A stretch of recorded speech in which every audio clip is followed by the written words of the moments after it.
Olá, gente, tudo bem? Lembra que na semana passada, mais ou menos por esta hora, nós falamos de uma poetisa do Chile, Gabriela Mistral. E hoje eu vou continuar aquela série que eu propus, que é trazer autores latino-americanos para o conhecimento do grande público. Hoje nós vamos falar de um poeta cubano que eu selecionei naquele livro lá que eu apresentei para vocês semana passada.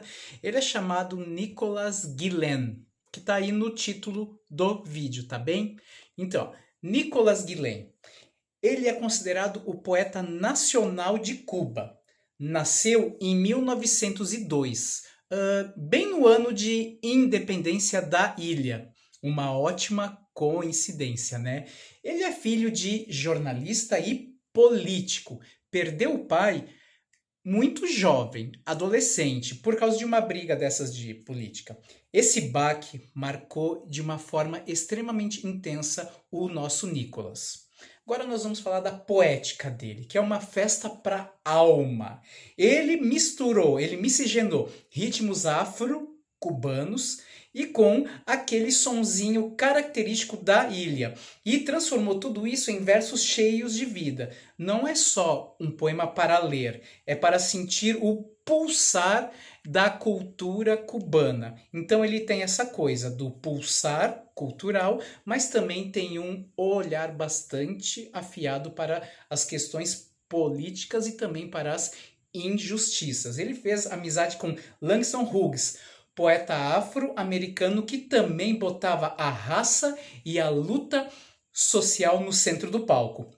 Eles trocaram muitas ideias e isso fortaleceu o estilo de Nicolas Guilhem. Quando ele lançou a sua obra magna, né, Motivos de Som, em 1930, ele meio que jogou um fósforo em um barril de pólvora. Teve muita gente que achou ousado ele trazer a cultura afro para os holofotes, mas boa parte do público torceu o nariz. Por quê? Porque ele também não seguia as regras da poesia tradicional. Como aconteceu aqui no Brasil também com a Semana de 1922.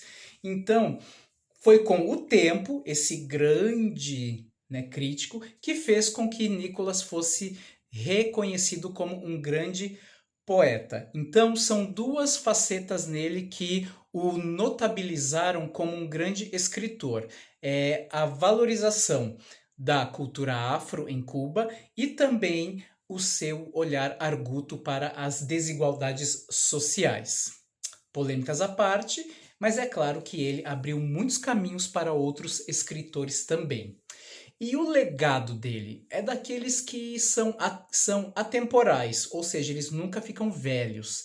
Ele mostrou como a poesia pode ser o espelho de um povo, mas também motor de mudanças. Ele trouxe Cuba de uma forma bastante viva, de bastante livre, mas também uma Cuba que tinha o quê? Chagas, que tinha marcas que deveriam ser o quê? Que deveriam ser retratadas para que elas pudessem se curar. Então, vamos agora à coisa boa, que é a declamação do poema. Vou pegar um poema chamado Quando Cheguei a Este Mundo. Os poemas deles são bem extensos, sabe? Não é nada muito pequeno. E nós vamos ver o quê? Que ele tem aquelas características de verso livre, né? De uma métrica irregular. O que é isso? Quando os versos eles têm o quê? Tamanhos diferentes. Isso que é uma métrica irregular. Olha lá, vamos lá então. Poema Quando Cheguei a Este Mundo. Procurem na internet que vocês vão ver esse poema lindo, maravilhoso. Quando cheguei a este mundo, ninguém me estava esperando. E assim, minha dor profunda se alivia caminhando. Pois quando vim a este mundo, te digo, ninguém me estava esperando. Eu vejo os homens nascer, e vejo os homens passar. Há que andar, há que olhar bem para ver, há que andar. Outros choram, eu acho graça, porque o meu riso é saúde, lança de meu poderio. armadura da virtude. Outros choram, eu acho graça, porque o meu riso é saúde. Caminho sobre meus pés, sem muletas nem bastão.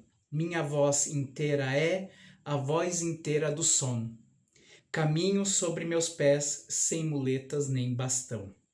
Com minha alma em carne viva, por baixo, sonho e trabalho. Já estará o de baixo em cima, quando o de cima baixar. Com minha alma em carne viva, por baixo, sonho e trabalho. Há gentes que não me querem, porque muito humilde sou. Já verão como se morrem, e que até a seu enterro vou. Com isso, e que não me querem, porque muito humilde sou. Eu vejo os homens nascer, e vejo os homens passar. Há que andar, há que viver para ver, há que andar. Quando cheguei a este mundo, te digo, ninguém me estava esperando. Assim, minha dor profunda, te digo, se alivia caminhando. Te digo, pois quando eu vim a este mundo, te digo, ninguém me estava esperando. O que vocês sentiram? Sentiram uma certa musicalidade, por quê? Por uma figura sintática que é chamada de anáfora. O que é anáfora? É a repetição de uma estrutura sintática ou também de frases inteiras para iniciar e também para fechar uma linha de pensamento. Ele sempre disse essa frase, te digo, para quê? Para envolver o leitor nisso aí. Então, e ele também frisa uma frase, ninguém me estava esperando. O que isso significa? Que as pessoas nascem pelo acaso e que ao nascer de 1, de 15, de 20, isso não importa. O que importa é como essa pessoa vai encarar todas as coisas que se apresentam para ela, mas também como é que ela vai o quê? Se portar diante dessas coisas. Então ele se porta como? Humilde, mas ele ri, embora a alma esteja em carne viva.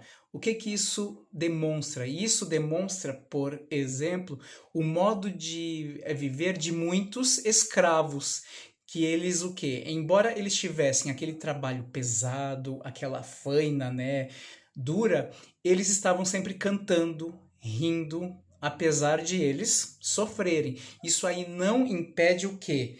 Que as almas deles sejam doentes, que a alma era feliz. Então eles separam o plano material, que era triste, rude, do plano metafísico, ou seja, algo além dos nossos sentidos, tranquilo? Então, segunda-feira que vem, mais um poema de outros grandes escritores latino-americanos, tá bom?